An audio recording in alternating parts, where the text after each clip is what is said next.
It's more than the driver. It's more than the car. For Lotus F1 team, the winning edge starts with the cloud, powered by Microsoft Dynamics, Azure, and Office 365. The team can analyze and share data from over 200 sensors, working in sync to make the calls that make the difference between winning and losing. This is the Microsoft Cloud.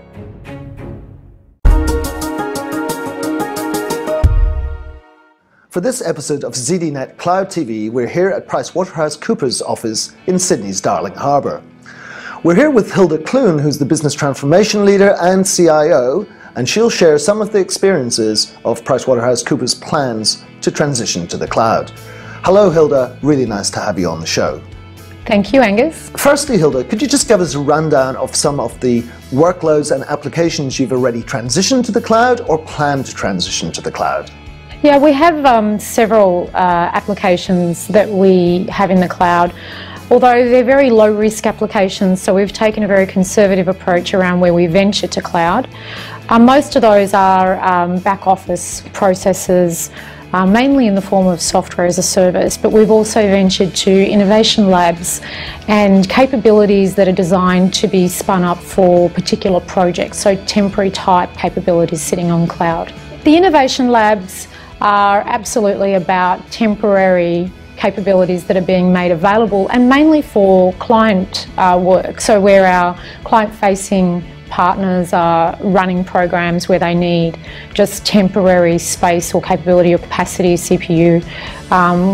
We want to get better at being able to do that in a very agile, low-cost way.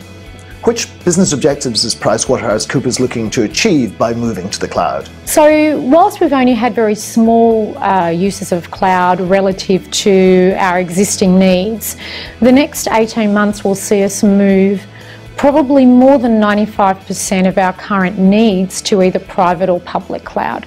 And that is very much about being able to leverage the commodity, the agnostic nature of cloud and what that really gives us in terms of business benefits.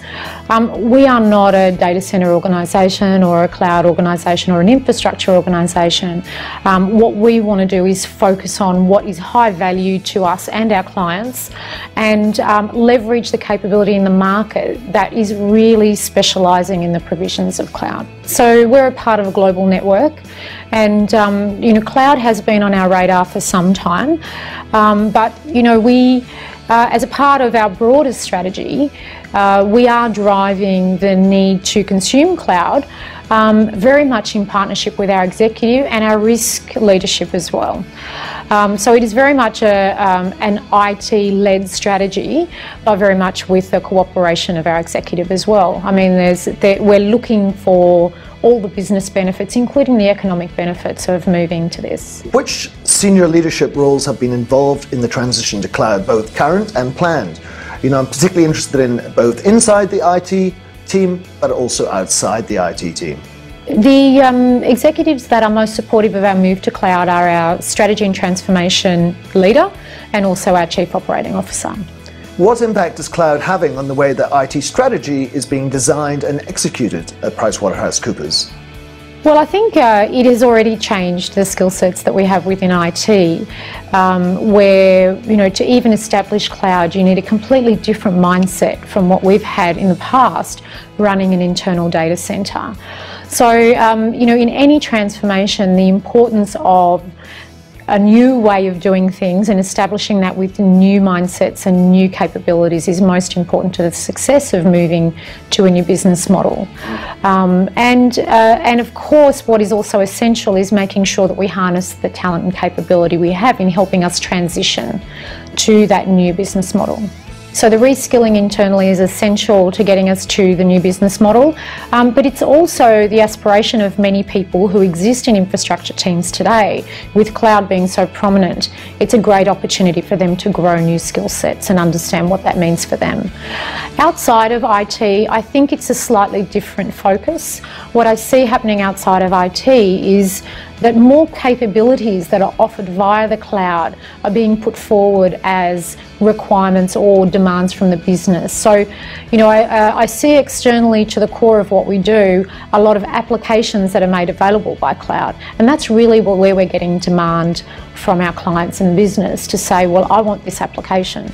Okay, it's enabled by cloud, and therefore, you know, the role we play is very different. We don't build infrastructure, we integrate.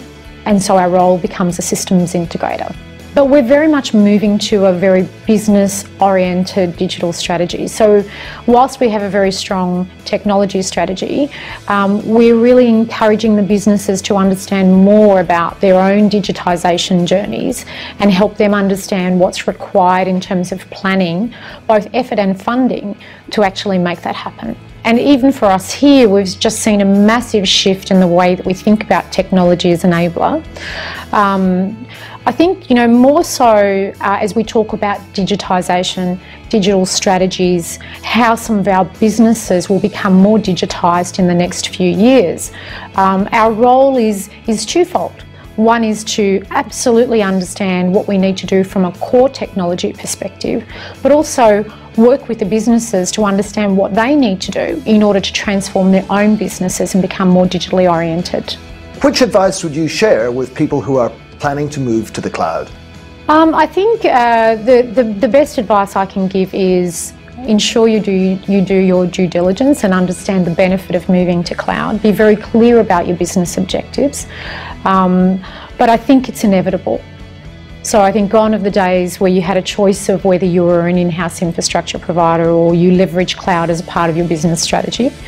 And I think the best advice I can give is to accept and you know, understand that it is inevitable. We're seeing some cloud providers actually recognise that there's a need for cloud in Australia, mainly dealing with the data sovereignty issue that we have. And I also believe that perhaps today it might be the situation that some businesses can't move wholly to the cloud, but technology and security is moving so rapidly that you know, that may change. And I think some organisations can review their cloud strategies given the evolution of cloud and security in the future.